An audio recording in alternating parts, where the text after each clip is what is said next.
दोस्तों, गुरु किसे कहते हैं? गुरु का शाब्दिक अर्थ क्या होता है और गुरु क्या करते हैं? आज हम इसके बारे में बातचीत करेंगे। तो दोस्तों, गुरु किसे कहते हैं? दोस्तों, गुरु जो होता है वह हमें शिक्षा देता है, हमें ज्ञान देता है, हमें सांसारिक जो भी बातें हैं उनसे अवगत कराता है। यानी कि हमारा जो पहला गुरु अगर कहा जाता है तो हमारे माता पिता होते हैं। वैसे तो माता पिता को हमारे जिंदगी में गुरु का स्थान पूरी जिंदगी ही दिया गया है। हाँ, जन्म से लेकर मरण तक, जब तक हमारे माता पिता हैं तब तक वही हमारे पहले और सच्चे गुरु होते हैं, क्योंकि वही हमें वक्त वक्त पर क्या सही है क्या गलत है उसकी शिक्षा दिया करते हैं। वही हमें बचपन में चलना सिखाते हैं, खाना सिखाते हैं, अच्छी बुरी बातें सिखाते हैं, हमें यह बताते हैं कि भाई ये अच्छा होता है, ये बुरा होता है। यानी कि इसके अलावा और उसके बाद में हमारा दूसरा गुरु होता है शिक्षक। शिक्षक यानी कि जब आदि काल में जैसे गुरुकुल में जाते थे और अभी के ज़माने में हम स्कूल में जाते हैं। अभी भी कुछ गुरुकुल होते हैं, वो भी एक स्कूल के समान ही होते हैं, क्योंकि वहाँ पे भी वो सब फैसिलिटियाँ मिलती हैं। तो हम यानी कि सेकंड गुरु यानी कि दूसरा गुरु जो होता है वह शिक्षक है। शिक्षक हमें पढ़ाता है, लिखाता है, जीवन जीने की कला सिखाता है और जीवन में आगे जीवन यापन करने के लिए क्या करना चाहिए क्या नहीं करना चाहिए ये सब बताता है, जिसे हम अलग अलग भाषा में डिग्रियां बोलते हैं। जैसे कि एमबीए हुआ या इंजीनियरिंग हुआ, डॉक्टर हुआ या सीए हुआ, जो भी है यह सब हमें शिक्षक सिखाता है, इसलिए हम उसको दूसरा गुरु बोलते हैं। और तीसरा गुरु होता है दोस्तों आध्यात्म गुरु, जो कि शायद समय समय पर बदलते भी रहते हैं और वह जीवन में हमें बुनियादी शिक्षाएं प्रदान करते हैं और ज्ञान का क्षेत्र बढ़ाने में हमारी मदद करते हैं। हमारे संरक्षक, मार्गदर्शक, विशेषज्ञ या गुरु जो भी कह लो, यह सब संस्कृत के हैं और वही गुरु हैं।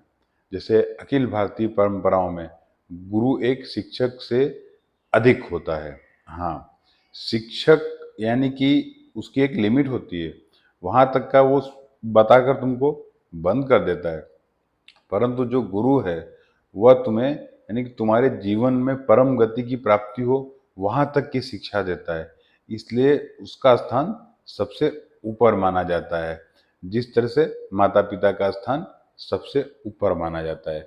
गुरु का शाब्दिक अर्थ ही होता है संस्कृत में कि अंधकार को दूर करने वाला, यानी कि परम गति को प्राप्त कराने वाला।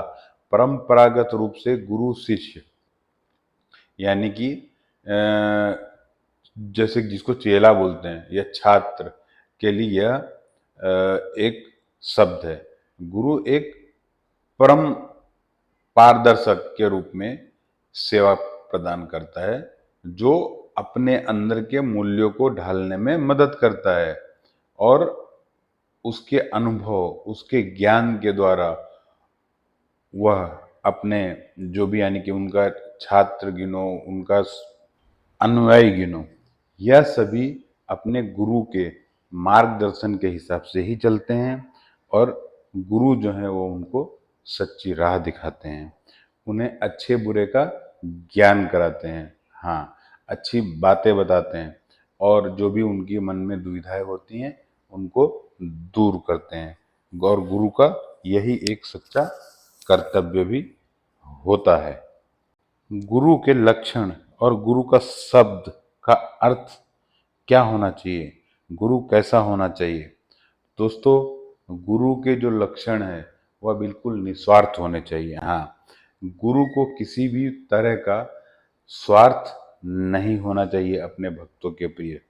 और जो गुरु के शब्द हैं वह एक अमृतवाणी होने चाहिए। अमृतवाणी का मतलब होता है कि हमेशा उसमें से मिठास ही होनी चाहिए।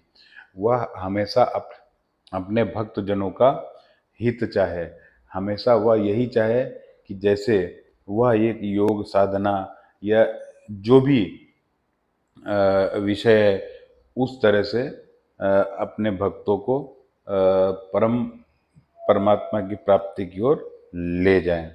और दोस्तों, जीवन में गुरु की महिमा क्या होनी चाहिए?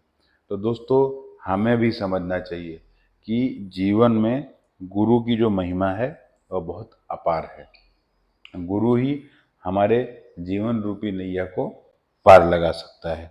गुरु जो है वह चाहे तो हमें भटका सकता है, और गुरु जो है वह चाहे तो हमें परम मोक्ष की प्राप्ति प्राप्त करवा सकता है।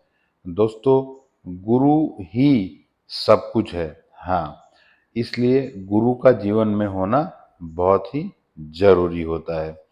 आप गुरु की बातें माने, गुरु द्वारा बताए गए कर्मों को करें और भक्ति भाव में लीन रहें, आध्यात्म में रहें। हाँ, क्योंकि गुरु हमेशा आध्यात्मिक ही होते हैं और हमेशा अध्यात्म की सेवा करते हैं।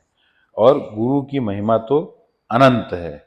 गुरु की महिमा का कोई अंत नहीं होता है। हाँ, क्योंकि वह तो निस्वार्थ भाव से आपकी सेवा में लगे रहते हैं, और गुरु हमेशा यही चाहता है कि उसका शिष्य हमेशा समाज में अपना स्थान ऊंचा रखे और हमेशा परमात्मा में लीन रहे, तथा समाज में हमेशा उसके द्वारा अच्छे अच्छे कर्म हो, जिससे कि उसे सद्गति की प्राप्ति हो। दोस्तों, आप भी अपना गुरु बनाइए, पर गुरु ऐसा होना चाहिए कि जिस पर आपको विश्वास हो। हाँ, आपको गुरु चुनना है दोस्तों।